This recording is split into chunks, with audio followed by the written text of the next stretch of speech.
सुप्रभात बच्चों, कैसे हैं आप लोग। आशा करती हूँ कि आप सभी बच्चे घर पर स्वस्थ व सुरक्षित होंगे और साथ ही अपनी पढ़ाई भी कर रहे होंगे। बच्चों, आज हम हिंदी साहित्य का पाठ 9 पढ़ेंगे।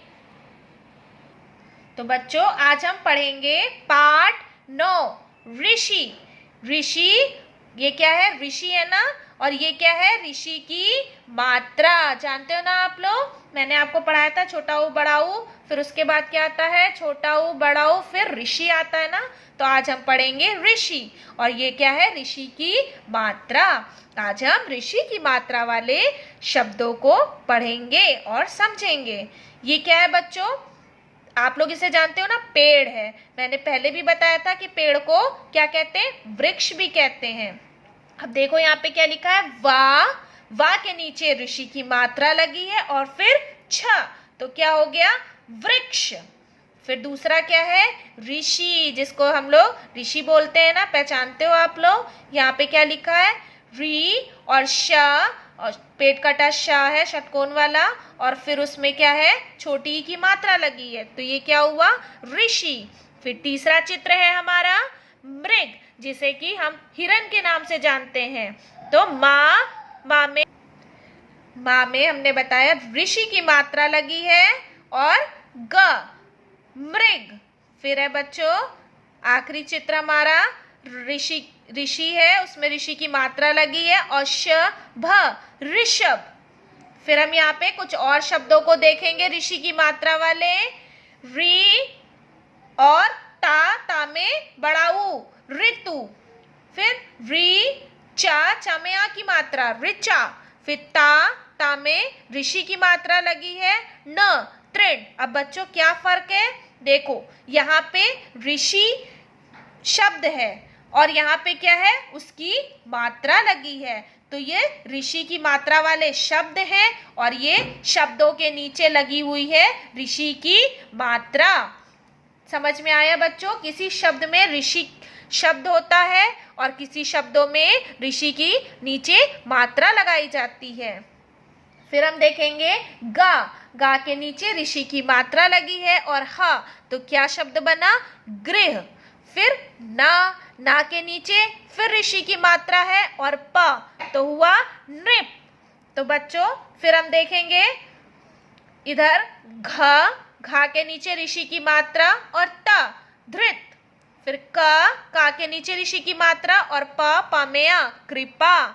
फिर म और माँ के नीचे फिर ऋषि की मात्रा है और अमृत। फिर देखेंगे का के नीचे ऋषि की मात्रा और शा में ई कृषि। फिर घा के नीचे ऋषि की मात्रा, न में आ की मात्रा, तो इसे हम पढ़ेंगे न। फिर है बच्चों पा के नीचे ऋषि की मात्रा, पृथक। फिर सा के नीचे ऋषि की मात्रा, तो सृजन।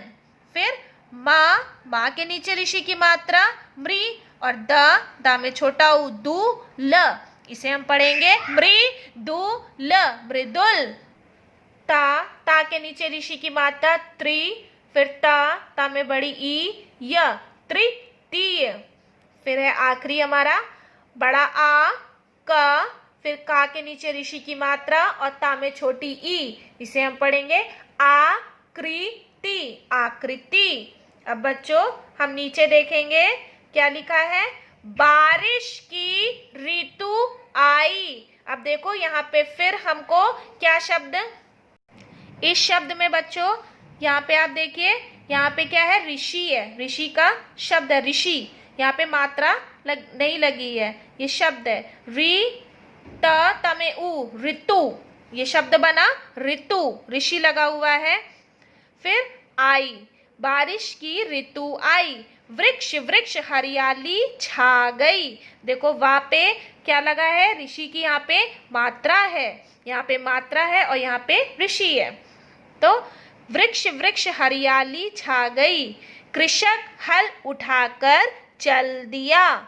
भगवान की कृपा हुई। अमृत बरसा। मृग तृण खा रहा था। मृग का मतलब मैंने आपको बताया बच्चों, मृग का मतलब होता है हिरण और तृण का मतलब होता है घास। तो मृग हिरण क्या कर रहा था, घास खा रहा था, मृग तृण खा रहा था। धनुष लिए नृप आया। नृप का मतलब मैं पहले भी बताई हूँ बच्चों, नृप का मतलब होता है राजा। मृग डरकर भाग गया। मृग हिरण डरकर भाग गया। अब एक बार फिर से मैं आपको ये बता देती हूँ। बारिश की ऋतु आई। बारिश का मतलब मौसम आया, ऋतु को मौसम बोलते हैं। वृक्ष वृक्ष हरियाली छा गई। वृक्ष वृक्ष मतलब पेड़, पेड़ पर हरियाली छा गई। कृषक हल उठाकर चल दिया। कृषक क्या होता है बच्चों, जो खेत को जोतता है उसे कृषक कहते हैं। कृषक कृषि करने वाले को। कृषक का अर्थ होता है किसान, जो खेत में काम करते हैं, किसान। कृषक हल उठाकर चल दिया। भगवान की कृपा हुई। भगवान की कृपा मतलब दया हुई। अमृत बरसा। अमृत बरसा मतलब पानी बरसा। मृग तृण खा रहा था। मृग मतलब हिरण, तृण मतलब घास। हिरण घास खा रहा था। धनुष लिए नृप आया। धनुष लिए राजा आया। मृग डरकर भाग गया। हिरण डरकर भाग गया। इसमें बच्चों आपको मैंने समझाया, आशा करती हूँ समझ में आया होगा। अब हम इस पाठ का अभ्यास कार्य देखेंगे। पहला अभ्यास कार्य है जो कि आप इसे किताब में करेंगे। चित्र पहचान कर नाम से मिलाइए। यहाँ पे आपको चित्र दिख रहे हैं बच्चों, 3 चित्र इधर हैं और 3 चित्र इधर हैं और यहाँ पे नाम दिए हुए गए हैं जिसे कि आपको पहचान कर मिलाना है। पहला देखिए बच्चों, यहाँ पे काहे का चित्र है, निप। निप का चित्र है, लिखा हुआ है और उसको मिलाया है किससे, निप से, राजा से। ठीक है, ये आपको समझने के लिए है। दूसरा क्या है बच्चों, यहाँ पे घास। घास को मैंने क्या बताया था, तृण। ये देखो यहाँ लिखा है तृण। तृण को ये हमने घास से मिलाया। फिर तीसरा चित्र है मृग। मृग देखिए ये लिखा है मृग, माँ में ऋषि की मात्रा है ना, और ग सब में यहाँ पे शब्दों में ऋषि की मात्रा लगी है क्योंकि आज हम वही पाठ पढ़ रहे हैं। ये देखिए मृग को मिलाया। फिर हम यहाँ पे देखेंगे इस तरफ घर। घर को गृह बताया है मैंने। अब ये देखिए ये गृह, गा के नीचे ऋषि की मात्रा और ह यहाँ पे हमने गृह से मिलाया। फिर है हमारा कृषक, जो कि किसान बोलते हैं। कृषक को क्या कहते हैं, किसान। ये देखिए कृषक को हमने मिलाया, कृषक, कृषक से मिलाया। और फिर आखिरी चित्र है हमारा वृक्ष का, जिसे हम पेड़ भी बोलते हैं। ये देखिए हमने इसे वृक्ष से मिलाया। आशा करती हूँ बच्चों कि आज मैंने आपको पाठ पढ़कर समझाया है और ऋषि की मात्रा वाले शब्दों को भी बताया। आशा करती हूँ आप सभी बच्चों को आज का ये पाठ अच्छे से समझ में आ गया होगा। अब मैं आपको इसी पाठ से संबंधित कुछ कक्षा कार्य दे रही हूँ जिसे आप अपनी हिंदी साहित्य की कॉपी में करेंगे। धन्यवाद।